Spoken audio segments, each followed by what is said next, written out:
Eden is an incredible experience. It's the kind of manga that doesn't just tell a story, it immerses you in a world that feels as real and complex as our own. A post-apocalyptic setting where a deadly virus called the Closure virus has devastated humanity, but instead of focusing solely on the virus, the manga uses it as a backdrop to explore deeply philosophical and political themes. The story revolves around two main characters, Enoya and Elijah, who are connected through blood and ideology. Enoya, the father, is a former revolutionary who once fought against a corrupt organization known as Propator. Elijah, his son, becomes the central figure as the story progresses. His journey is one of discovery about the world, about his father, and about himself as well. One of the most impressive aspects of Eden is its refusal to simplify its characters. Everyone is morally grey, no one is truly good or evil. You understand the motivations behind even the most brutal actions. Endo Hiroki, the author, doesn't shy away from portraying the harsh realities of life. For example, violence, trauma, addiction, and loss are all central themes. What stands out to me is the way Eden handles its world building. Every country, every organization, even every conflict, it all feels carefully thought out. You get the sense that this world would continue existing even if you stopped reading. It's that immersive. The pacing is deliberate. I might find it slow, but I found it necessary. It gives the characters time to breathe, to reflect, and it gives the reader space to digest the weight of the events unfolding. The dialogue is sharp, the monologues are thought-provoking, and emotional beats hit hard. Eden doesn't just ask what it means to survive in a broken world, it asks what it means to live. Can you find purpose in chaos? Can you maintain your humanity when everything around you is falling apart? I wasn't expecting Eden to affect me as much as it did.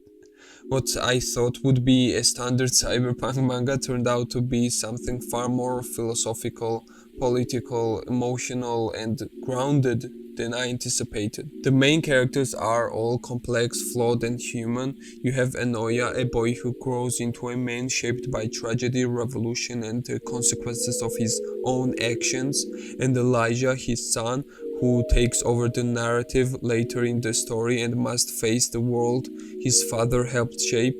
And then there is the Propator Federation, a global organization that essentially serves as the manga's antagonist.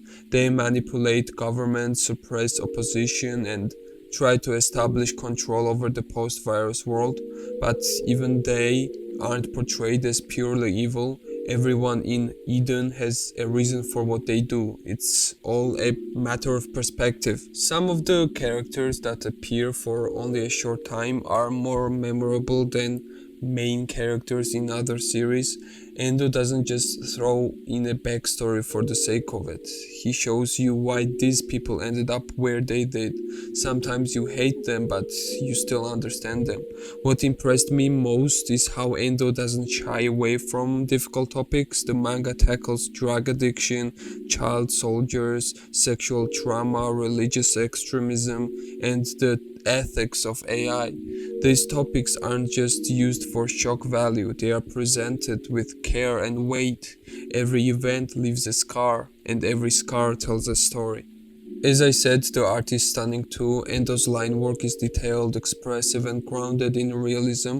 The action scenes are raw and chaotic, but always clear. The quiet moments are filled with subtle facial expressions and body language that speak volumes.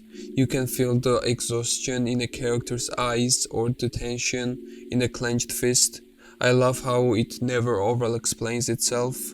Characters come in and out, events happen, and sometimes you are left wondering about the bigger picture. And yet, despite all the darkness, Eden is a hopeful story. It never preaches, but it quietly asks, can people change? Can the world heal? Can cycles be broken? The pacing might be a bit slow for some, especially in the middle volumes, but I think that's a strength. It gives space for reflection. It shows the long-term effects of violence and power, not just the explosions and deaths, but the way they echo for years.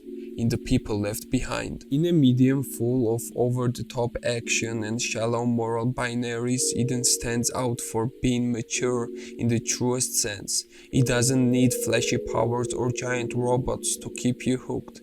It has ideas, it has heart, and it has characters you will remember long after you turn the last page. By the end, you realize it's not really about saving the world, it's about surviving in it, shaping it, trying to live with your choices. Eden doesn't offer easy answers, but it offers honesty, and that's what makes it unforgettable. If you are into cyberpunk with soul, political intrigue with emotional depth, or just want a story that respects your intelligence, Eden, It's an Endless World is absolutely worth your time.